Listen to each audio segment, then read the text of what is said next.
कौन कौन सा ऐसा वेबसाइट्स है जिसको कि हम प्रीफर करते हैं before investing in any stock, या फिर फिल्टर करने के लिए।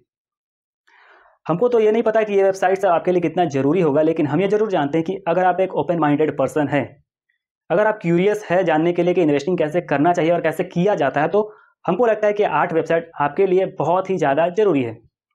चलिए स्टार्ट करते हैं पहला वेबसाइट से। सबसे पहला वेबसाइट है screener.in, जिसके बारे में हमको लगता है लगभग सब कोई को पता है।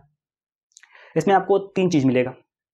सबसे पहला, आप यहाँ इसको फिल्टर की तरह यूज कर सकते हैं। आपको जिस भी क्राइटेरिया का स्टॉक्स चाहिए वहाँ लिखिए, इंटर कीजिए, पूरा का पूरा लिस्ट अवेलेबल हो जाएगा।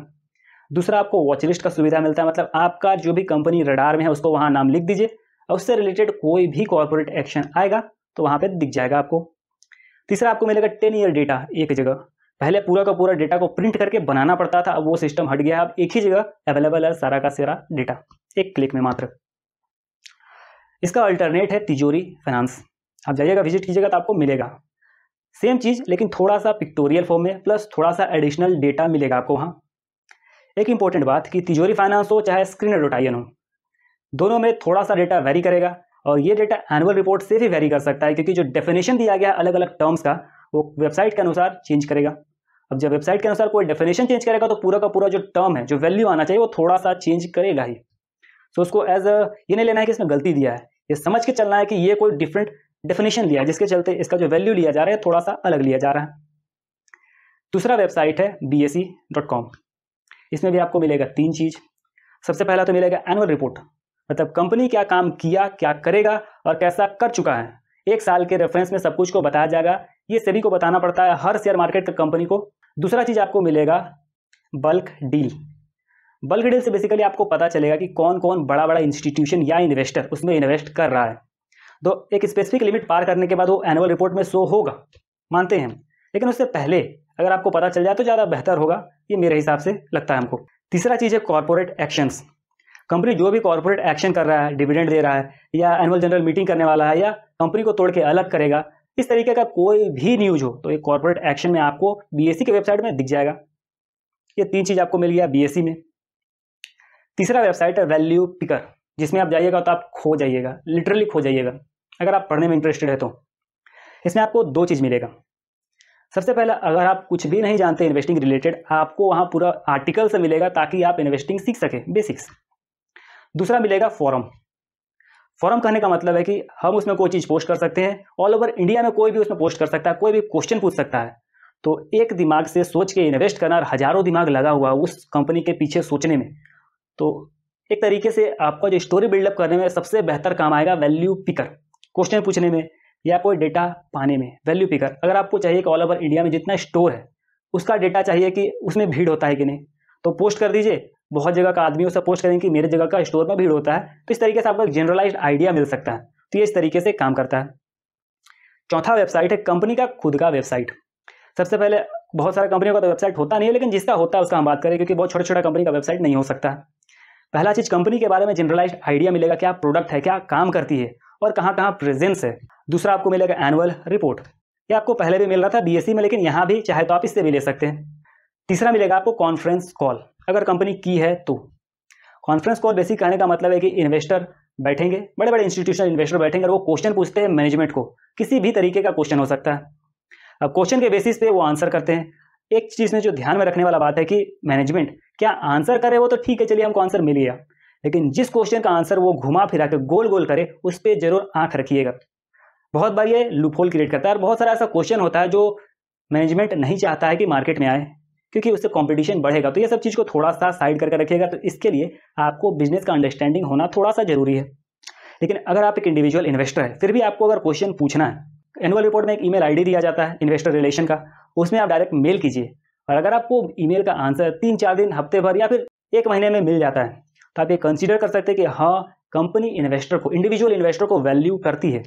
अगर नहीं तो उसको स्किप मारिए, आगे बढ़ जाइए, सिंपल। 5वां वेबसाइट है रिसर्च बाइट्स। एक ही चीज़ हम बोलेंगे जो इसमें एडिशनल आपको मिलेगा, कॉन्फ्रेंस कॉल का ऑडियो फॉर्म में मिल सकता है आपको।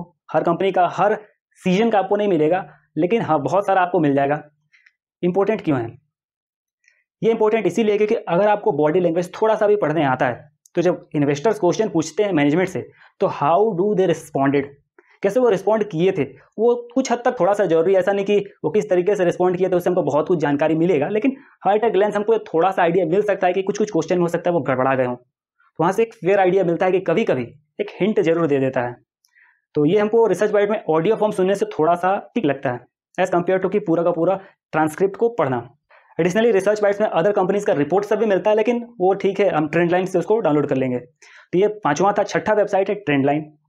हम मान लेते हैं कि दूसरा कंपनी क्या बोलता है आप जिस कंपनी के बारे में रिसर्च कर रहे हैं उसमें, तो सिंपली trendline.com या .in में जाइए, कंपनी का नाम टाइप कीजिए, सर्च कीजिए रिसर्च रिपोर्ट, उसमें क्लिक कीजिए।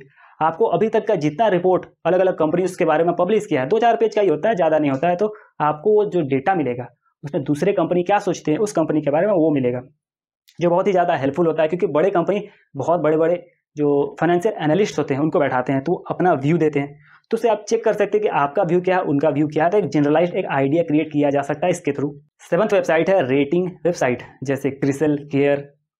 इस वेबसाइट में अगर आपको इसका पेड वाला चाहिए तो ये लाखों करोड़ों रुपए चार्ज करते हैं एक कंपनी के बारे में रिसर्च करने में। हमको तो उतना चाहिए नहीं, हमको चाहिए नॉर्मली 1-2 पेज का जो रिपोर्ट आता है, वो भी हर कंपनी का नहीं आता है, बट डेट के बारे में आता है कि डेट किस तरीके का कंपनी लिया है तो परफॉर्म करेगा। तो जो 2-4 पेज का आता है वो बहुत ही ज़्यादा कॉन्साइज, मतलब बहुत ही ज़्यादा कॉन्साइज फॉर्म में लिखा हुआ होता है। आप एक वर्ड एक लाइन पढ़िएगा तो उसमें बहुत सारा इन डेप्थ नॉलेज होता है, तो आप इसको एज यूज कर सकते हैं एज ए रेफरेंस, क्योंकि इसका एक पैराग्राफ ही काफ़ी होता है कंपनी को एनालाइज करने के लिए अच्छे तरीके से, अगर आप उसको इन डेप्थ एनालाइज कर लिए तो। 8वां वेबसाइट है गूगल। अब गूगल को यूज कैसे करें, बहुत मज़ा आएगा आपको सुन के। कैसे? बहुत के गूगल को यूज नहीं करना जानते हैं इन्वेस्टिंग के पर्पज़ से।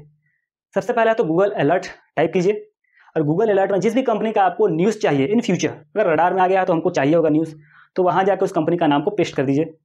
अब उससे चाहे सच्चा न्यूज़ हो, फेक न्यूज़ हो, कोई तरह का भी न्यूज़ हो, कॉर्पोरेट एक्शन की बात करें, किसी भी तरीके का न्यूज़ अगर मार्केट में फ्लोट करता है तो आपको उसके लिए ईमेल आ जाएगा।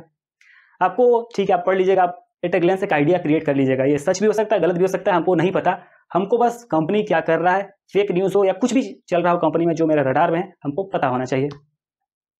दूसरा काम आप गूगल से कीजिएगा कि कभी भी सर्च करना है तो all in title semicolon company का नाम टाइप कीजिए, या कंपनी का नाम फंडामेंटल एनालिसिस टाइप कीजिए।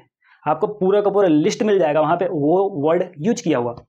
अब आप उससे अगर मान लेते हैं कि कोई, जैसे मोस्टली विजय मलिक का वेबसाइट अपीयर होता है जब भी आप किसी का फंडामेंटल एनालिसिस करके लिखिएगा, तो इस तरीके का अगर कोई रिसर्च किया हो या कोई आर्टिकल बढ़िया मिल जाए आपको उसके थ्रू, तो आपके लिए एक बून की तरह साबित होगा। तो ओवरऑल यही कहना है कि जब आप कंपनी का नाम all in title colon company का नाम लिखते हैं तो आपको वहाँ से पूरा का पूरा वेबसाइट जिसमें वो वर्ड यूज किया है सारा का सारा लिस्ट मिल जाएगा। उसमें आप फिल्टर कर लीजिए किसको हमको पढ़ना है, किसको छोड़ना है। मोस्टली न्यूज़ सबको छोड़ देना, कोई खास फायदा नहीं है न्यूज़ पढ़ के। तो ये तो था 8 वेबसाइट जिसको कि आप मोस्टली यूज कर सकते हैं for your investing purpose. Apart from that, 1-2 चीज़ जो हमको बोलना चाहिए कि ऐसा नहीं है कि कोई आदमी बस पढ़ रहा है तो वो अच्छा इन्वेस्टमेंट कर ही लेगा, क्योंकि बहुत बार जब हम पढ़ते हैं किसी कंपनी के बारे में, बहुत ज़्यादा हम टाइम देते हैं, तो हम कहीं ना कहीं बायस्ड हो जाते हैं उस कंपनी के प्रति, और हम बायसनेस में आके उसमें इन्वेस्ट करते हैं। तो साइकोलॉजी को हमेशा ध्यान में रखिएगा और साइकोलॉजी का बुक पढ़िएगा। दूसरा, अकाउंटिंग का बुक पढ़िएगा ताकि आपको बेटर अंडरस्टैंड हो सके जो भी नंबर लिखा हुआ है, क्योंकि बिजनेस नंबर पे चलता है और नंबर अगर आपको समझ में आता है तो बिजनेस समझ में आता है। और तीसरा, इन्वेस्टमेंट रिलेटेड जो भी बुक्स है उसको आप जरूर पढ़िए, चाहे वो कोई भी लिखा हो। मोर और लेस हर बुक में लगभग आपको सेम ही टाइप का थ्योरी आइडिया मिलेगा, लेकिन कुछ कुछ बुक्स में आपको थोड़ा बहुत इंसाइट मिलेगा जो मेरे हिसाब से आपके लिए बेहतर होगा। 8 वेबसाइट के अलावा बहुत सारा ऐसा वेबसाइट है जो हो सकता है आप चाहे तो सर्च कर सकते हैं। जैसे वॉरेन बफेट का, अगर आपको बेसिक सीखना है तो वॉरेन बफेट का लेटर टू शेयर होल्डर का वेबसाइट है, ओक ट्री का मेमो वेबसाइट है, सफल निवेशक का वेबसाइट है, विजय मलिक का वेबसाइट है, PPFAS का यूट्यूब चैनल है, फिल्म यूनिवर्सिटी का यूट्यूब चैनल, लिस्ट बढ़ता जाता है जैसे फंडू इन्वेस्टर हो। तो इतना सारा वेबसाइट है, बहुत ज़्यादा है, तो इतना का नाम हम ले नहीं सकते। बस जो 8 वेबसाइट है रिसर्च करने के लिए वो ठीक है, बाकी जो हम लास्ट में नाम लिए उसको आप एज अ फंडामेंटल सीखने के लिए यूज कर सकते हैं। धन्यवाद।